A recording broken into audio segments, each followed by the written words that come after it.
One thing that I have seen in my 20 plus years of being a lawyer that causes one of the biggest problems in small business is simply just not having things down in writing.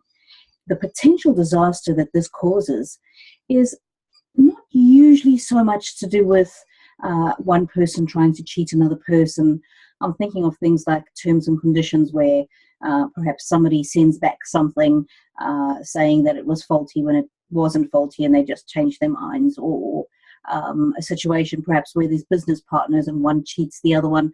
That's not so common. That kind of cheating, dishonesty is not that common. But what is more common is a situation where, for example, if I'm in business with you, we do a collaboration. That's a great buzzword these days. We do a collaboration, and then each party simply misunderstands what the other one thinks the deal is. And so I acted recently for two authors. The one was the author and one was the illustrator, and they were doing children's stories. Now, the author thought that they would be working 40 to 50 hours a week on this project and that it would be, their business, their only thing that they're doing. The illustrator, she thought that the deal was, this is more like a hobby. She's going to do it in between, daycare drop-off. And she thought she'd be working 5 to 10 hours a week. And so the author did a significant amount of work, not only in authoring, but also in promoting, getting contracts, getting distribution, whereas the artist, she was a little bit away with the fairies. And it wasn't that she was trying to do her author friend out of anything. It's just that's what she thought the deal was. And so what I recommend to people right at the beginning is to sit down in bullet point form. Set down your obligations, the other person's obligations, and what each of you are going to get out of it. And so my author said, well, I was going to write and she was going to illustrate. What does that look like in practice? When you're sitting down at your desk, what's it going to look like? How many hours a day are you going to input? Do you have to come up with a number of stories, a special number of stories, for example, in that situation? The artist, would she have to come up with a specific number of drawings, or is it only going to be hour-based?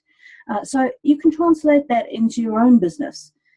For example, if you're collaborating with somebody and they're going to do the social media side for you, what is the KPIs? Do they need to get a certain number of people to sign up to your course? Or is it the number of posts they do? How are you going to calculate if they're doing their bit? And how are you going to calculate exactly what you expect of them and of yourself? It's for both of you. And then work out what's going to happen with money. Now, money is a big source of strife. So what's going to happen with the money? Is the money going to go into a common pool and you pay the debts first and then you pay yourselves? Is each person going to get an equal share? What happens if one pulls their weight and the other one doesn't? So there's two things to put into your bullet point list when you're talking to the person you're working with. What each of you are going to be doing, what's going to happen about money, and what happens if things don't go well and it ends up costing more than you actually bring in. So you're running at a loss. What happens then? Are you just going to fold? Are you both going to be responsible for the debts? How is that going to work?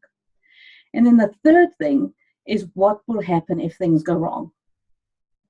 Now, this is really important. It's kind of, think of it as a prenuptial agreement when you get married. These big stars, if they get married to somebody who doesn't have much money, they sometimes do a prenuptial agreement. And that works out exactly who's going to get what if things fail. Same thing. It's thinking about an exit plan or an exit strategy before things even start. Now, sometimes I've got clients who say to me, well, that's no good. I don't want to think about that at the beginning, but it really is important to do that. Who's going to own the intellectual property? So going back to my author and her artist friend, was she going to only own the copyright in her stories, and would the artist own the copyright in the drawings, for example? how will it work? The client base that you build up, who's going to own that? Do you both get equal access to it? Who's going to deal with the situation if, for example, there's a complaint and somebody wants a refund? Are you both going to be entitled to keep trading in the same field, for example? What if there's a split up between the two of you, but the business still can be, can be viable, but you each want to go your own separate ways and you want to trade on your own? Is that fine? Is that permitted? However you want it to work out, if you think about it in the beginning, if you think about it beforehand, it's much less likely to end in tears. This is the most amazing thing that I've seen over my career. Most people that have these kind of disputes have them because it's unclear and people have differing expectations.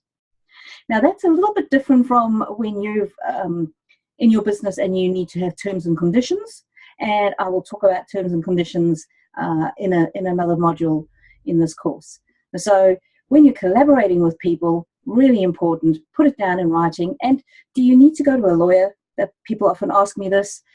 Well, if you can afford it, that is a good idea, because then you can get all the legalities covered off. But to be honest, sometimes just working out those bullet points as to obligations, what's going to happen with money, good and bad, whether there's a profit or a loss, and what will happen if things go wrong, that often is enough to start with before you get going. But remember to also deal with ownership of whatever assets are left. So intellectual property, but also physical assets. So if you've bought a printer or a desk or whatever, make sure you deal with that as well. So good luck with your collaborations.